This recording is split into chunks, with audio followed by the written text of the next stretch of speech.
여러분 안녕하세요. 화요 저녁 기도회에 오신 우리 모든 성도님들을 진심으로 환영합니다. 또 방송으로 함께하고 계신 우리 또 모든 성도님들 위해 하나님께서 함께하시는 큰 기쁨이 있기를 간절히 기원합니다. 오늘은 이교도들에게 전도함이라는 제목으로 함께 은혜 받기를 원합니다. 본문 말씀으로는 사도행전 14장 8절부터 18절에 있는 말씀을 함께 보시겠습니다. 사도행전 14장 8절부터 있는 말씀 제가 봉독해 올릴 때에 눈으로 함께 따라 읽어주시기 바랍니다. 사도행전 14장 8절부터에 있는 말씀입니다. 루스드라에 발을 쓰지 못하는 한 사람이 앉아 있는데 나면서 걷지 못하게 되어 걸어본 적이 없는 자라. 바울이 말하는 것을 듣거늘 바울이 주목하여 구원받을 만한 믿음이 그에게 있는 것을 보고 큰 소리로 이르되 내 발로 바로 일어서라 하니 그 사람이 일어나 걷는지라. 무리가 바울이 한 일을 보고 루가오니아 방언으로 소리질러 이르되 신들이 사람의 형상으로 우리 가운데 내려오셨다 하여 바나바는 제우스라 하고 바울은 그 중에 말하는 자이므로 헤르메스라 하더라. 시외 제우스 신당의 제사장이 소와 화환들을 가지고 대문 앞에 와서 무리와 함께 제사하고자 하니 두 사도 바나바와 바울이 듣고 옷을 찢고 무리 가운데 뛰어들어서 소리질러 이르되 여러분이 어찌하여 이러한 일을 하느냐? 우리도 여러분과 같은 성정을 가진 사람이라.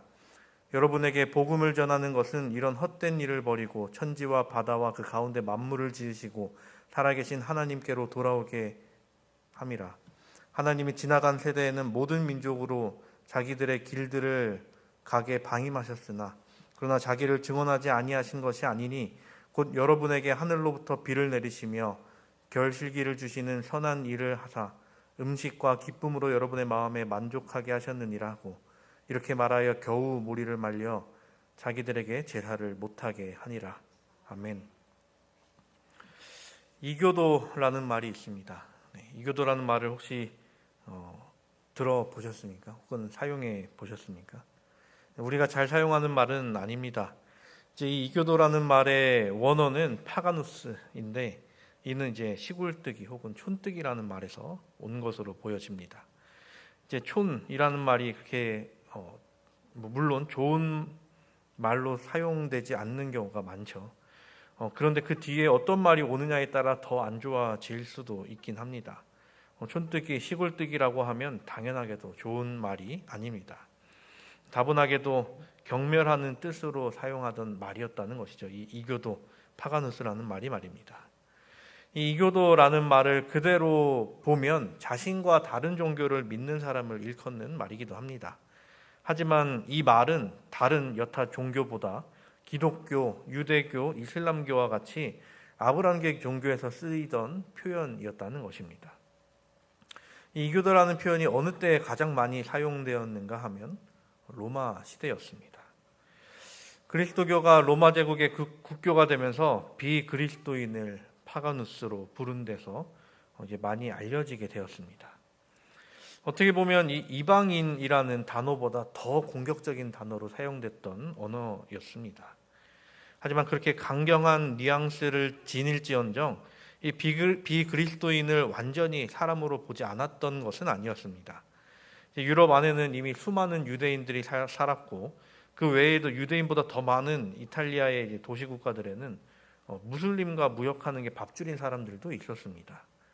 당연히 이들과 어떻게든 같이 살기 위해서라도 이교도들이라고 불리는 그 사람들을 사람으로 봐야 됐었다는 것이죠. 물론 어쩔 수 없이 그들과 지내는 것이었기에 그들에 대한 차별과 부당한 대우가 있었을 것이다 라고 이야기를 합니다. 이렇게 이 말이 많이 사용됐던 것은 바울의 선교 때로부터 한참 이후의 일이고 이제 바울 때에는 우리가 잘 알듯이 이 그리스도교, 기독교가 주류는 아니었습니다. 비주류 중에서도 비주류였으며 유대인으로서도 그리스도인을 이교도로 봤을 혹은 이단으로 봤을 가능성이 다분했기 때문입니다. 실제로도 성경에는 이방인들에 대해서 여타 다른 종교를 믿는 이들을 이교도라고 부르지는 않았다라는 것입니다. 이는 이후에 기록된 책들이 다른 종교, 특히 로마 신화에 나오는 신들을 믿는 이들을 나타낼 때 이 이교도라고 불렀다는 것입니다. 이제 화인 여사도 사도행적에 이제 이교도라는 표현을 여러 번 사용하였는데 그들을 비하하고자 하는 목적은 아니었습니다. 단지 그들 다른 종교를 믿는 그 제우스나 여러 신들을 믿는 그들을 표현할 좋은 방법이 그것밖에 없지 않았을까라는 생각을 해보게 되는 것이죠. 이 전근대 사회에서 이 이교도나 이제 이단이라고 불리우는 것들에 대해 인식이 나빴던 이유가 있었습니다. 그 이유는 단순히 이제 종교라는 것이 신앙만 나타내는 것이 아니라 그들에게 있어서는 사회의 규범과 어떤 사람의 윤리 그리고 도덕까지 규정하는 통합적인 개념이었기 때문이었습니다. 이제 우리나라 대한민국 헌법 제1조는 다들 아시다시피 대한민국은 민주공화국이다. 대한민국의 주권은 국민에게 있고 모든 권력은 국민으로부터 나온다라는 것을 잘 아실 것입니다. 그런데 그리스도인은 대한민국에 살면 대한민국 국민인과 동시에 이제 하늘나라의 국민이기 때문에 하늘나라의 법도 중요하다라는 것이죠. 근데 이때 당시 아주 옛날에는 그 법을 하늘의 법, 율법을 더 위로 여기기도 했습니다. 지금은 둘 다 지키면 되지라고 이야기를 하지만 이전에는 이전 것을 더 강하게 생각했다라는 것이죠. 그래서 우리가 유대인들이 로마법을 무시 아닌 무시를 해온 것도 이와 같은 이유였을 것입니다. 유대인들에게는 같은 종교를 가진 사람만이 자기의 이웃이었다는 것입니다. 또 같은 사회에 살기 위해 지켜야 할 도덕, 윤리, 규범이 이 종교가 기반이 되기 때문에 같은 땅에 살더라도 나와 종교가 다르면 그는 나의 이웃이 아니게 되어버렸다는 것이죠.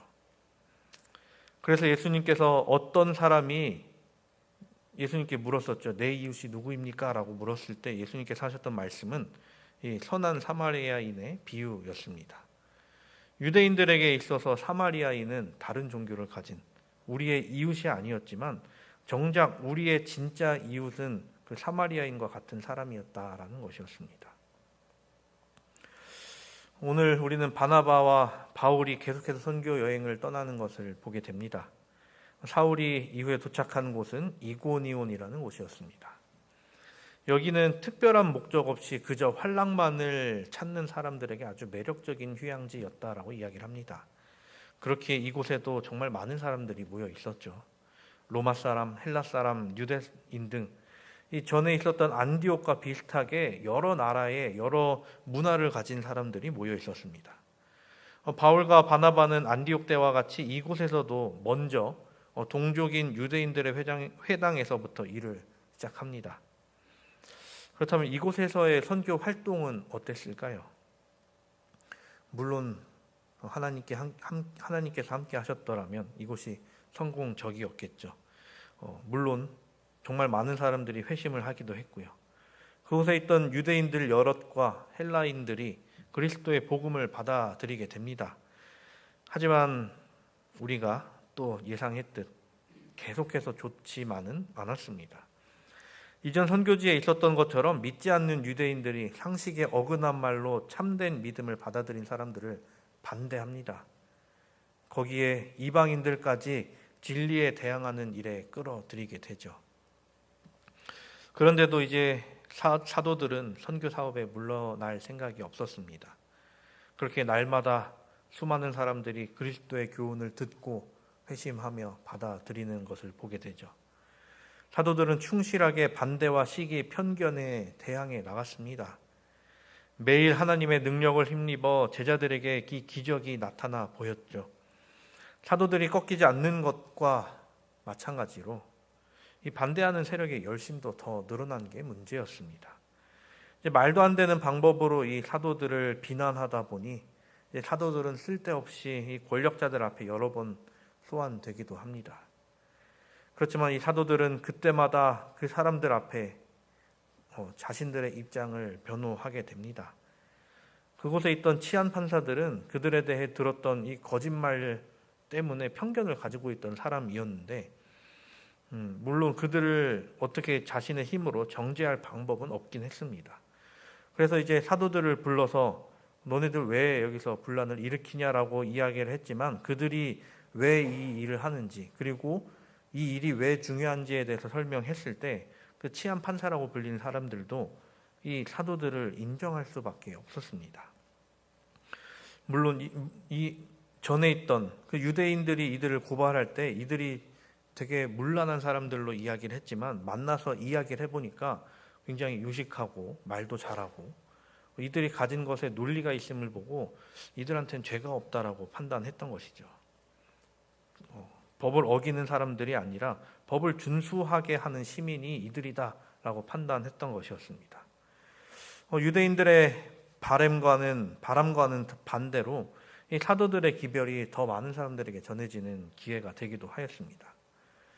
과연 그렇다고 해서 이 유대인들이 포기를 했을까요? 전에 있었던 것처럼 이 메시지를 반박하지 못할 때 메신저를 공격하게 되죠. 그곳에 있던 폭도들을 이용해 문제가 발생되고 이 문제를 그 사도들에게 뒤집어 씌우려고 합니다. 그리고 치안 판사를 또 매수해서 자신들의 목적을 이루려고 하죠. 이제는 그들이 자신을 더 이상 변호할 수 없도록 말입니다. 결국에는 바울과 바나바를 돌로 쳐서 이 선교 사역을 끝장내려 합니다. 이렇게 될 것을 알아차린 이고니온의 성도들은 이 사도들을 대피시키게 됩니다. 물론 이때의 사역이 분명 조금 아쉬웠지만 분명 내가 다시 돌아오리라 라고 하면서 이곳을 떠나게 되죠. 우리가 이 사도들이 겪은 반대를 보면서 느낄 수 있는 것들이 있습니다. 그것은 하나님의 율법의 구속력이 있는 주장을 살펴보고 가르치는 사람들은 이 사도들과 같은 대접을 받을 수도 있다라는 것이죠. 받을 수도 있다라는 것보다 받는 일이 더 많을 것입니다. 이 세상에는 하나님의 빛을 끈질기게 거부하는 사람들이 있습니다. 거부할 뿐만 아니라 극렬한 반대를 하는 사람들도 심심치 않게 나타날 수 있다는 것이죠. 그렇게 허위 진술과 거짓으로 이 진리가 세상에 전달되는 것을 막아버리려는 사람들 말입니다. 이 일이 있음에도 우리는 상심하지 않기를 바랍니다. 사도들도 이미 겪은 일이었죠. 사도들이 겪었기 때문에 우리는 아무렇지도 않아야 된다라고 드리는 말씀은 아닙니다.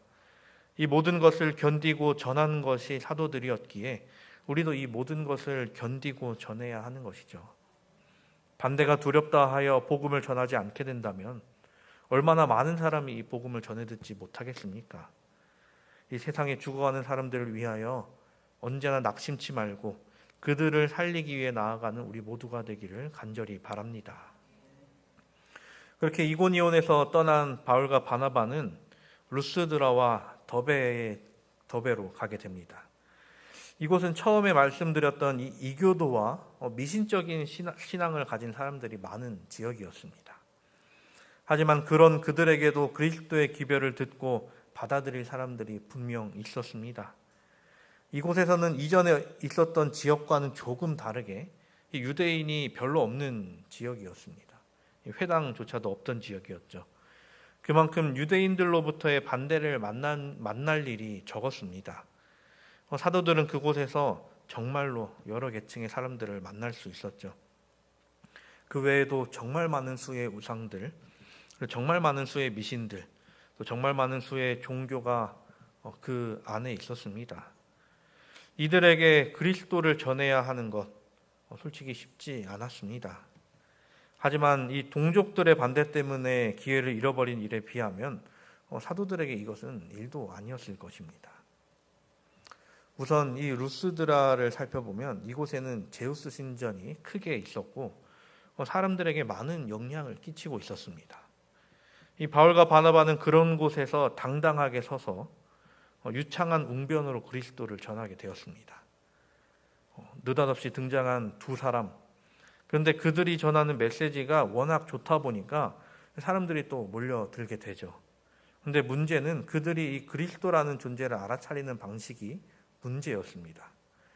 그들이 먼저 만난 것은 이제 바울과 바나바였죠. 그래서 그들에 대해 처음에 이야기했던 것은 그들이 하늘에서 온 신이 아닐까였습니다. 신이 아니고서야 저렇게 말을 잘할 수 없다라고 생각했던 것 같습니다. 그래서 이제 그 사도들에 대해서 잘못 이해를 먼저 하고 있었습니다. 그리고 또 다른 문제는 자신들이 지금껏 해온 신앙에 이 그리스도를 대입해서 이해하고 있었다는 것입니다. 이제 이 제우스라는 신에 대해 너무나도 믿던 사람들이었기 때문에 이 자신들이 가졌던 그 미신적인 믿음과 어떻게 보면 연결하려고 했던 것이었죠.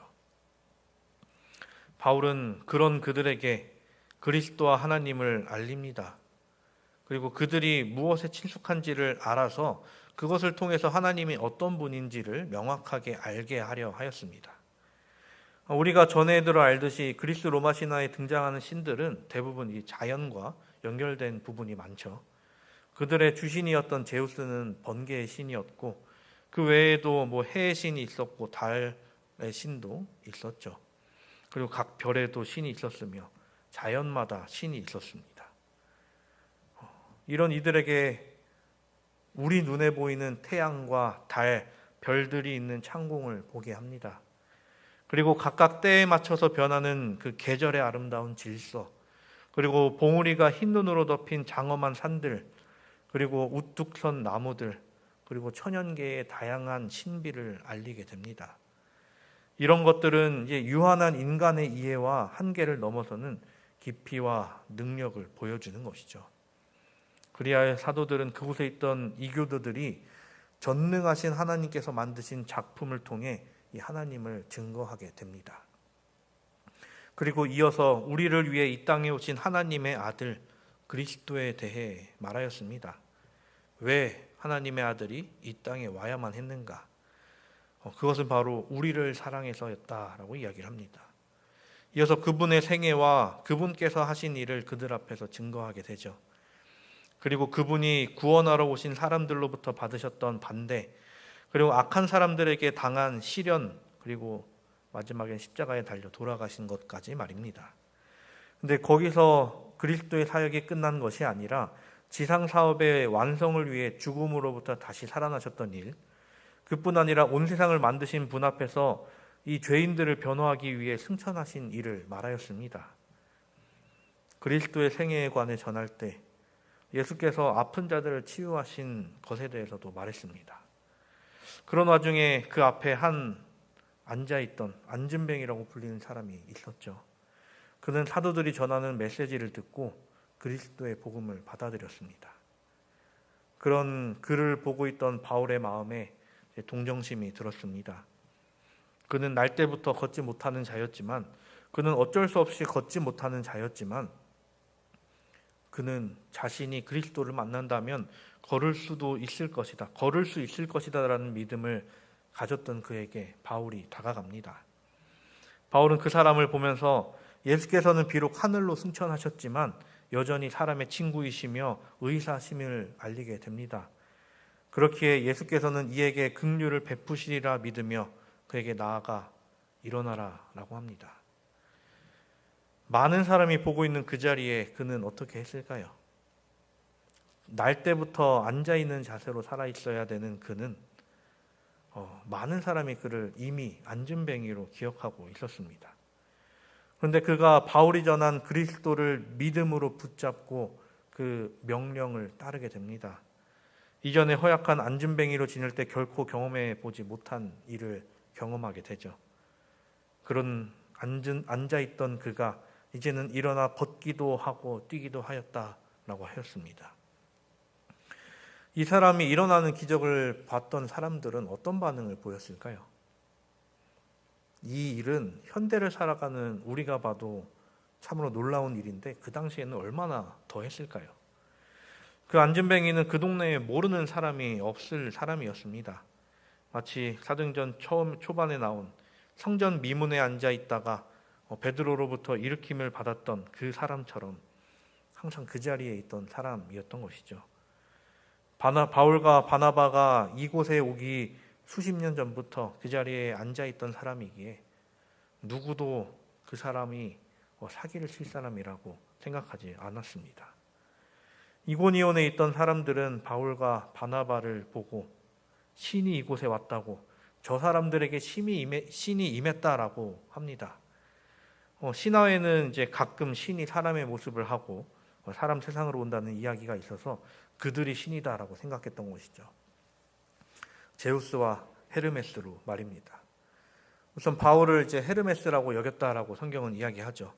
그도 그럴 것이 바울이 열렬하고 활동적이며 뛰어난 웅변으로 경고와 권고의 말을 전했기 때문이었습니다. 그리고 바나바는 덕망 있는 모습과 품위 있는 태도, 그리고 그의 얼굴에 나타나는 그 온화함과 자비로움 때문에 그를 신들의 아버지 제우스로 여겼다라고 합니다. 그리고 이와 같은 소식은 일파만파 퍼져서 많은 사람들이 알게 되었습니다.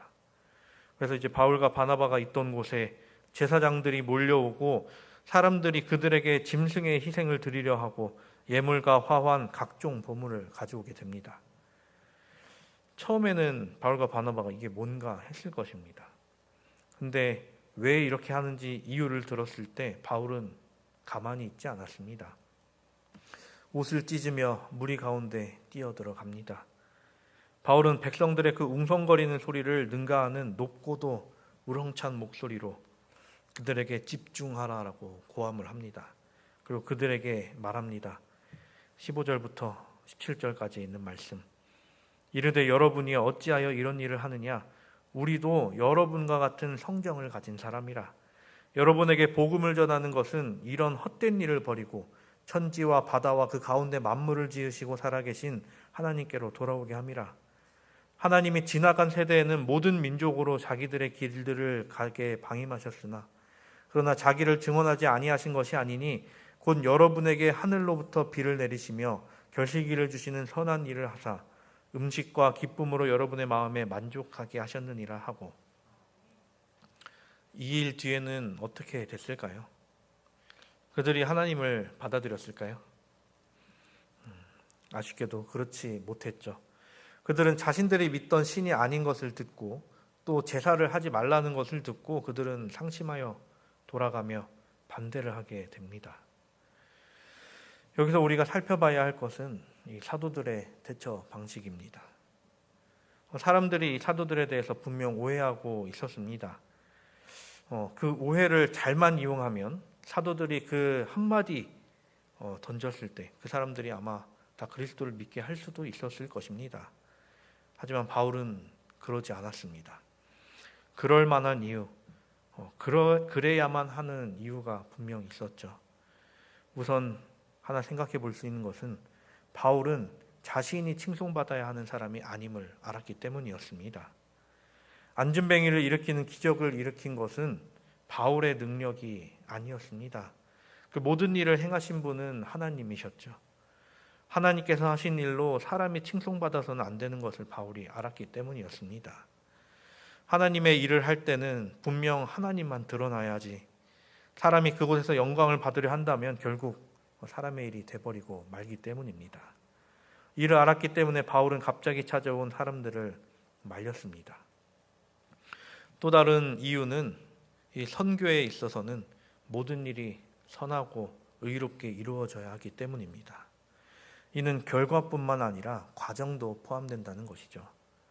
만약 바울이 사람들의 오해를 이용해 그들을 회심시키고 그들에게 침례를 베푸는 일을 했다면 분명 많은 수의 침례자가 났을 것입니다. 근데 과연 그렇게 해서 나온 회심자, 침례자가 오래 갈 수 있을까요? 바울과 바나바가 그곳을 떠난다면 어떻게 될까요? 그들이 직접적으로 하나님을 만나는 경험 없이 그저 사람의 말만 순종했다면 아무 의미 없는 일이 됐을 것입니다. 그리고 하나님의 일을 하는 사람이라면 어떤 일이든 선하게 해야 하기 때문입니다.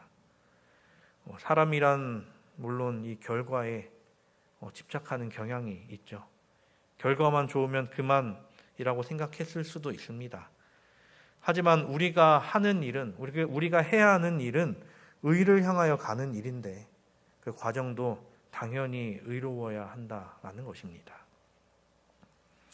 세계보건기구 WHO의 6대 사무총장을 맡은 이종욱이라는 사람이 있었습니다.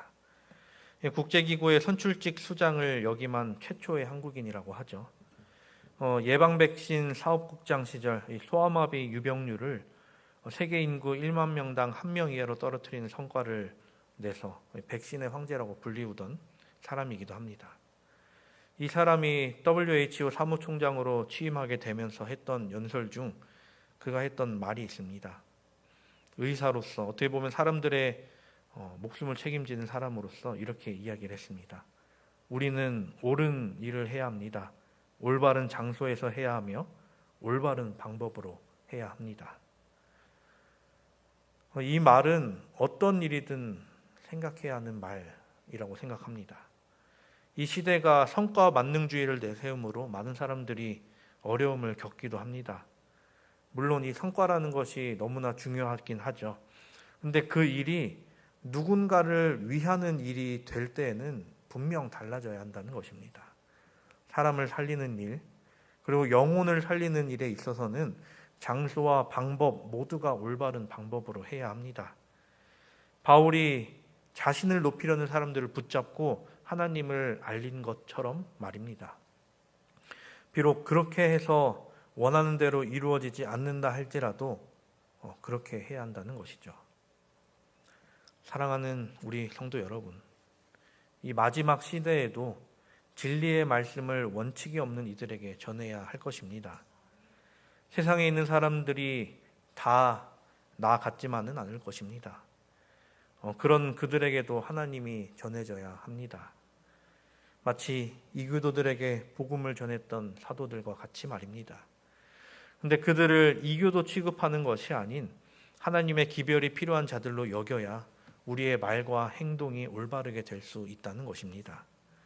그리고 그 일을 하나님께서 하신다는 것을 믿고 나아갈 때 정말로 하나님께서 하시는 일을 우리는 경험하게 될 것입니다. 그 일은 결국엔 하나님의 일이며 또 동시에 우리의 일이라는 것이죠. 그렇기에 하나님의 의가 드러나는 일을 함으로 형제가 연합하여 선을 이루는 일을 하는 우리 모두가 되기를 간절히 바랍니다. 하나님의 일꾼으로서 언제나 올바른 길로 나아가는 우리 모두가 되기를 바라며 말씀을 드리도록 하겠습니다.